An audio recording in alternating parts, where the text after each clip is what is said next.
Hello. Today, I'd like to share a training framework for three block war. So, the intent here, the Army, and especially National Guard soldiers, have unique extra mission sets above their wartime mission essential task list, more than just attack, defend, area security, deploy. Uh, so, I wonder, what are good ways to train for such diverse missions? The audience, as always, primarily practitioners of warfighting and defense due to the lingo and resources that I cover.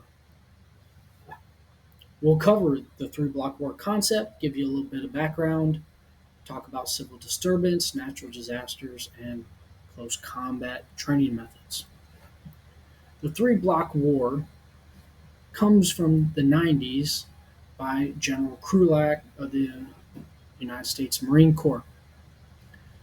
He described in a city, in an urban, suburban environment, you might, on one block, be engaged in high intensity combat. A block or two away, you might be conducting stability operations such as counterinsurgency. And then, lastly, in another block, one of your elements, or at the next day, you might be conducting humanitarian assistance, reconstruction, disaster relief. Now, even though that came in concept. He coined that in the 90s. We saw the past couple decades on the global war on terror that was very real. And what I see today, now even, is that it still applies. It is still a solid framework. So I've got examples from U.S. Central Command, CENTCOM, in the Middle Eastern area of responsibility. In one country, they might be hunting ISIS. In another country, they might be conducting training exercises with partner allied countries. And then in another country, or even the same country, they're also conducting humanitarian assistance for refugees and other populace. There is an emphasis on urban, rural, suburban type of areas with this.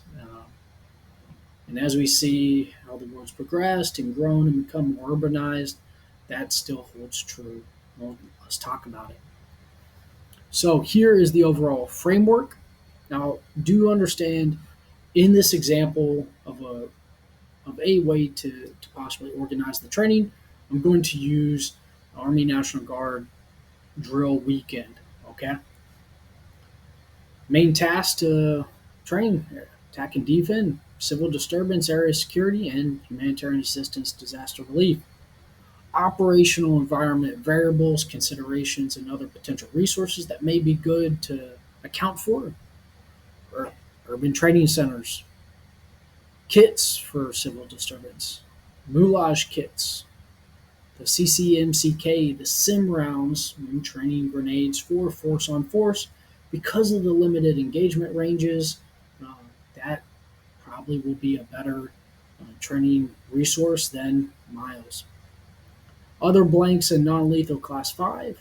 Now, even though the Army is beginning to transition to the NBCT, I did work on this from a current, what's the normal MTO for a maneuver battalion. First Army, if available, could help support and do extra OCT coaching to help maximize the learning curve. Class 4 could be needed to help ensure that we've got a real good LSCO defense. And then UAS and counter UAS equipment and systems. And these are the general contracting companies who help support that type of training. Now, possible courses of action on how to organize this type of training in balancing this idea with other infantrymen, we kind of came to the consensus of, you could conduct it once you're mobilized and called to do that mission set. You could just conduct it at the leader level using tactical exercises without troops, tabletops, map exercises. You could, because there's only a finite amount of drill days throughout the year, do 1 day or 2 days at AT, annual training. That's more for one day civil disturbance, one day for humanitarian assistance, disaster relief. At a minimum, though, in a macro management method, you could be like, hey, we need to train these tasks. Companies, go train these tasks, report back your training plans, the maximum amount of creativity, and see what they come up with, right? Now, that may, at the battalion or brigade level, need to ensure that you've helped designate the IDTs, ensure that resources are allocated, and they might need to waterfall if there's other resources you want to ensure that are available to them. Or you could conduct round robin circuit type of situational training exercises as an integrated battalion. This brief uh, kind of covers that course of action, but it is not the only way. Okay. An overall course of action sketch for this is as follows. We've got that urban training area from the training curricular as an example, AO. We've got battalion CP area, attack and defense lane, civil disturbance area security lane, and humanitarian assistance, disaster relief, HADR type of lane. General concept, working over 3 days. The units spend the morning and early afternoon conducting planning, preparation, blocks of instruction. The day iterations would be in the afternoon, followed by hot wash after action reviews, and then refine the planning and preparation. Once it becomes night and limited viz, you conduct night iterations.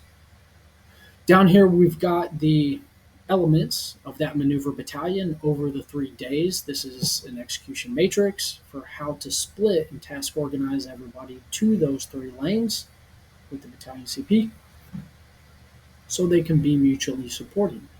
Now, sorry, my little video here, snippets in the way, but general concept of sustainment by classes, food, different class 2 items from task C, combatives, riot gear, pioneer kits, so on and so forth. Class 4, defense items. Class 5, those sim rounds. And then class 8, extra medical equipment for good training. So, civil disturbance. I do want to provide a disclaimer. I'm not covering reasons for riots, how law enforcement, um, what they do. I'm not covering what the government does, right? I'm a soldier.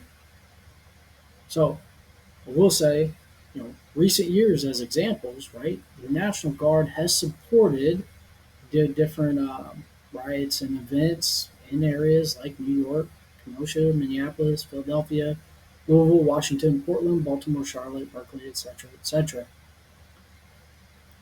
You know, a lot of soldiers, we have a protector sheepdog mentality, right? We're here to protect people. So when there's assaults on people and there's destruction of property, we're there to help make sure that that doesn't happen. So the civil processes can be done peacefully. Employment requirements for consideration on how to go through this type of training, right? Measured restraint, ensuring due process, protecting people's rights, protection of life and property, being apolitically neutral, right? And trying to de escalate every chance possible. And it's not just here in CONUS, continental United States, that at least even the Guard has to help with. It's overseas as well. We've got Captain Bourne, a real great leader and soldier I know, who was part of a mission to Kosovo. During that mission, there were some local riots. Toward the end of that, his element came under fire. They had a tick, a little bit of an ambush, and they showed and exhibited and executed measure of restraint, discipline, and they handled that event with honor and, and good outcomes.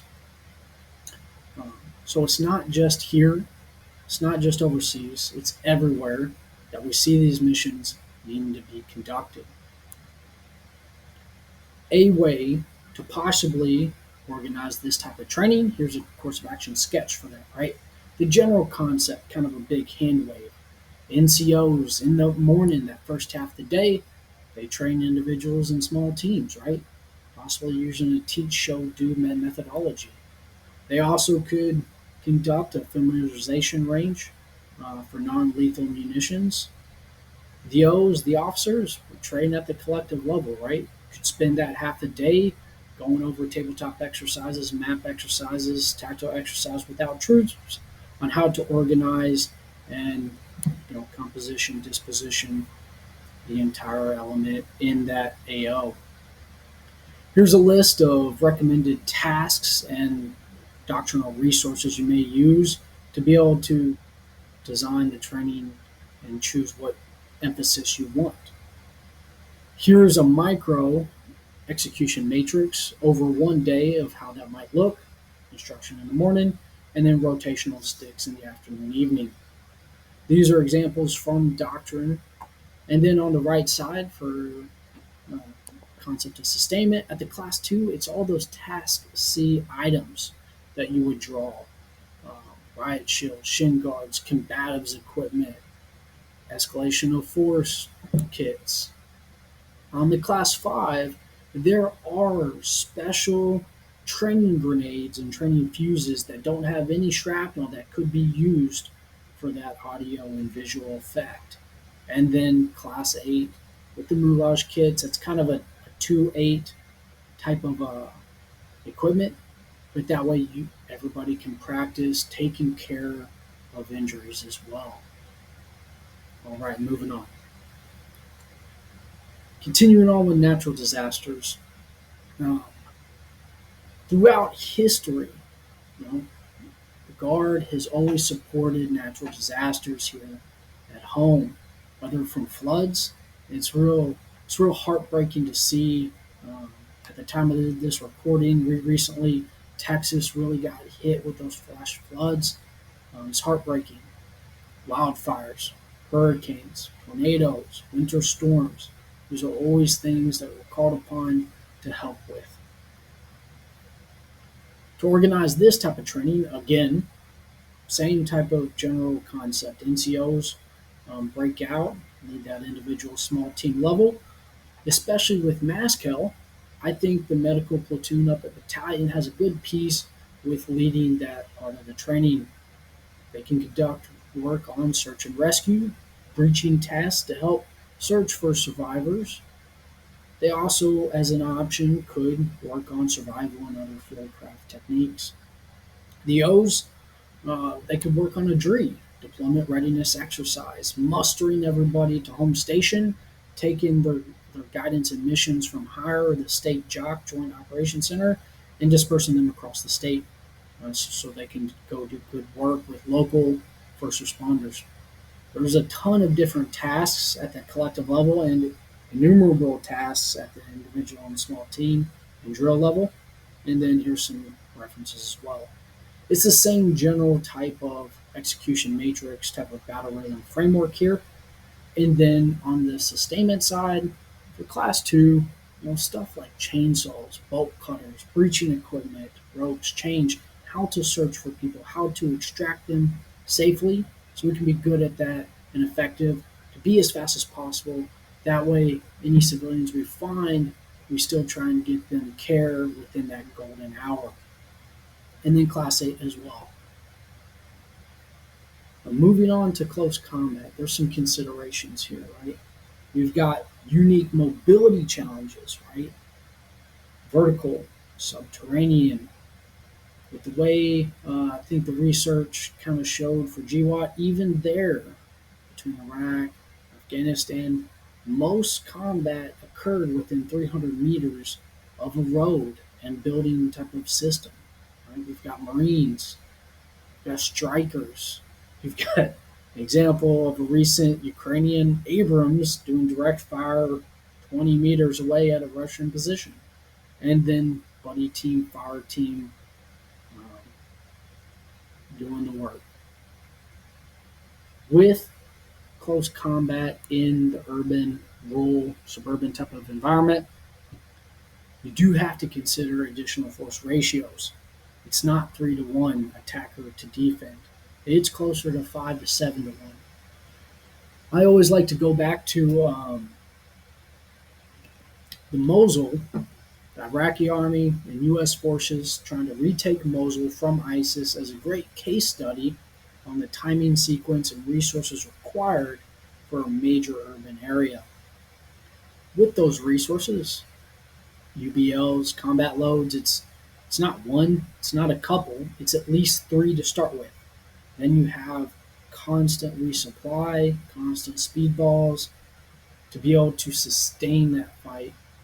That way, it's not a resource, class 5 constraint that makes a unit culminate and not be able to seize opportunities. To get after this good training, here's a general concept and course of action sketch. The Blue 4 conducts troop leading procedures, area recon in the morning, while the Op 4 conducts their engagement area development, prepares the defense, and screens in the morning. Later in the afternoon, Blue 4 conducts their first day iteration attack. Then they do a good hot wash after action review, kind of reset and prep for the second attack, the second iteration at night. There's a ton of tasks that could be used and a ton of references that could be used. For an execution matrix example, as you can see, it's not just one or two companies that you'd want to task organize these company teams into. You'd want to add motorized assault platoons from the weapons company, the scouts and snipers from battalion, mortars from the companies and battalion. And then for concept of sustainment, class 2, not just for the class 5, but a lot of the CCMK has its own kits, right? Swapping out the bolts for that. You've got the field tactical trainers for the shorter launch munitions. Other class 2 items such as MOPM training aids, APOBs, slams to be able to replicate as tough a defense as we can and we would expect our adversaries to employ should be used. And then breaching kits, urban mobility kits with ladders, tennis balls for UAVs and UAS to be dropped. On the class 4 side, here's some recommendations from my SOP on what platoon battle positions need between pickets, C-wire, engineer tape, boards, posts, pallets, sandbags, and then twice that for two battle positions to really create those strong points. Here's some recommendations on class 5 for RD Sims, Smoke, the CCMCK. These numbers are drawn from these doctrinal publications and this track for what is recommended for a company level field training exercise times 2, right? And then lastly, I'll say currently, unfortunately, there's no good way to replicate indirect fires for force on force training. There's some digital electronic instrumentation systems. I know PO Soldiers got some new stuff coming at the CTCs, but I do see it as a gap. We have not been able to replicate and train how to receive and come under indirect fire barrage. The way I'm thinking on how to possibly, as a way, get around that and to replicate it is to use parachute elimination rounds. Between the 60s, 81s, and 120s, even at daytime, with the illumination overhead, maybe a little bit of standoff for the STZs, that would at least indicate that receiving indirect fire. If First Army or other OCTs can help support, they can use the RD Sims to pop when they see those overhead instead of waiting for a fire marker, which slows everything down, and adjudicate casualties that way. That's recommendation here for some defense and offense. All right, I know that was pretty quick. Everything is attached here in the description as well for your reference.